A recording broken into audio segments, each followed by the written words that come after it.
Hello, I'm James Ledger from the Conservatorium of Music, University of Western Australia. Today we'll be looking at compositional devices. We'll be looking at a range of devices that all help provide unity to a composition. They have all been around for centuries and they are still being used today. There are quite a few to look at, but most of them are pretty self-explanatory. The first device we'll be looking at is pedal point. A pedal is a note that is held through changing harmonies. It usually occurs in the bass, the term coming from organ pedals. It grounds the music, allowing the composer to extend further and further away from the sonority of the pedal note. A bit like a kite, that line can be extended further and further until the kite can barely be seen, but eventually you have to reel it in. Pedal points have been replaced by drones that might have a pulse in contemporary music. Let's have a look at an example. So the first example we'll be looking at is from Bach's Well-Tempered Clavier. It's from the very first prelude in C major. The pedal point itself goes for 8 bars, which doesn't sound like much, but given that the whole number is 35 bars long, it's a great proportion of the piece. Bach is continually toying with resolving this pedal point to the tonic, and even when he does so, he goes to a dominant chord and just delays the final chord a few more bars. He even follows the pedal point with another pedal point. Have a listen.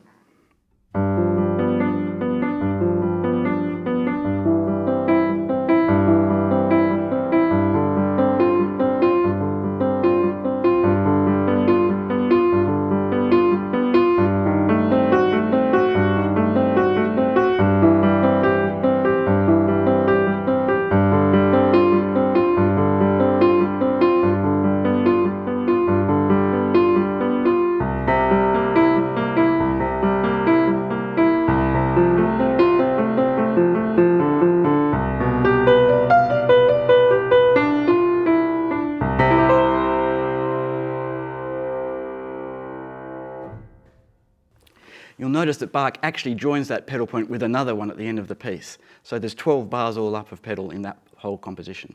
The next compositional device we'll be looking at is ostinato. It is a short melodic or rhythmic fragment that is repeated over and over. The term is related to our word obstinate, which means stubbornly refusing to budge. The modern day equivalent might be a riff. The repetition provides unity, allowing for variation and more freedom in other voices. And ostinato gives a feeling of inevitability, that something is going to happen. The problem being that too much repetition can become uninteresting. So variation in the ostinato can often help too. Here's an example. Let's take this melody that is a homemade one. It's fairly simple and straightforward, but we can put underneath that an ostinato, and in this case we might want to do something like this. So when we join the two together, we get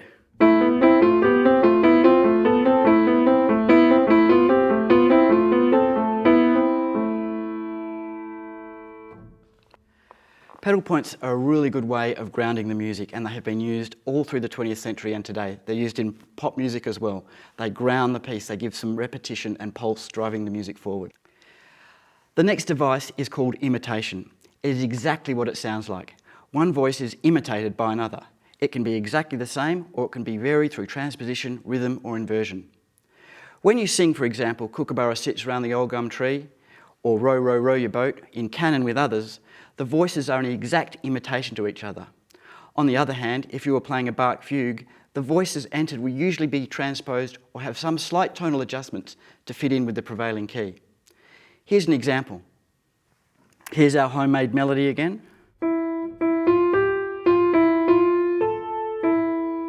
And here is voice in imitation at the perfect fifth.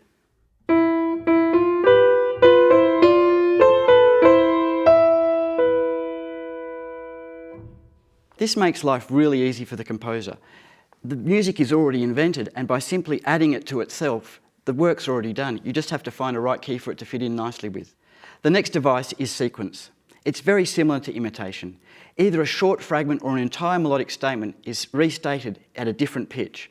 The key difference between sequence and imitation is that a sequence occurs in the same voice. Imitation occurs in a different voice. Here's an example. This is Autumn Leaves, a very popular standard tune by Joseph Cosma. It is a melody that follows itself down in sequence.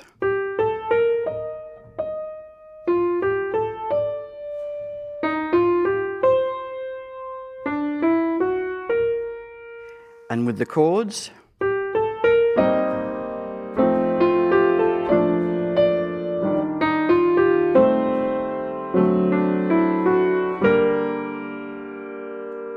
A sequence can apply to many different musical levels. It can be a small fragment or it can be an entire melody.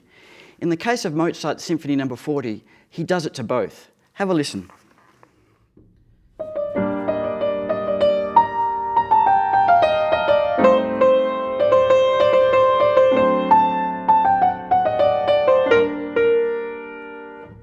So we have the melody broken up into small fragments, and then he repeats the whole melody in sequence itself. So we have the small fragment. Here's the sequence.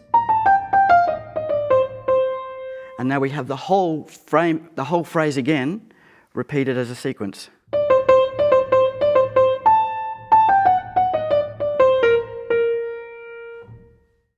The next device we're looking at is inversion. Inversions is simply a mirror image. For example, if you've got something that moves upwards, the inversion of that is something moving downward. It might be an interval, it might be a melody, it might be a scale. Whatever it is, it just goes in the opposite direction. For example, a raised major third, the interval of that is a descending major third. Going up C major, going down C major. These are just simple ways to keep music connected to itself through these very simple techniques. Let's have a look at our homemade melody again. Here it is stated in its usual state.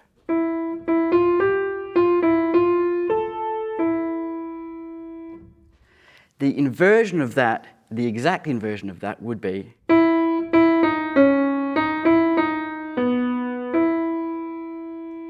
you can see how that sounds very familiar. The rhythm has stayed the same, and the intervals are now just mirror images of one another. Let's try combining it with the original. This time I'll use tonal interval relations. So it's in the same key. Here's our original.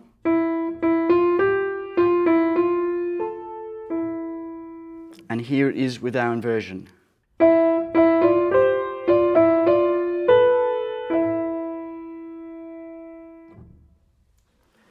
You can see the music sounds related to itself, and there's no real invention needed by the composer. The work is already done.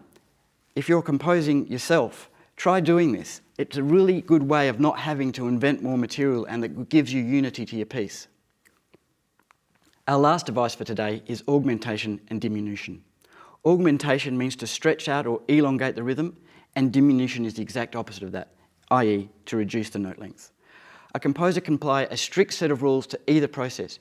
For example, to augment, you might want to double the note lengths, and for diminution, you might want to reduce them by half, or whatever the relationship is. You don't have to have the same relationship for each note. You can just, at randomly, change the note length. You can even mix it up a bit. You can make a combination of augmentation and diminution. Again, the music sounds unified because the melody is still there. It may be just stretched out or shrunk a bit. Here's an example of our melody again, using an augmented bass line. Here's our melody. And I've made a bass line using the same melody running at half the speed and also transposed. So our bass line is this.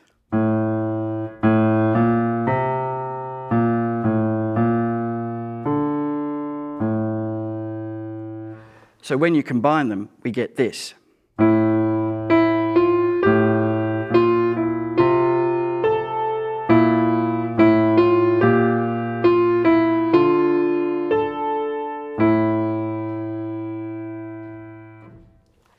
The work is already done. It means you don't have to invent a bass line. It's already there in the music. I hope this has helped you discover some ways of how composers from time immemorial began using these devices, and right up to today. It's used in popular music, used in contemporary classical music. All these devices are still in existence today.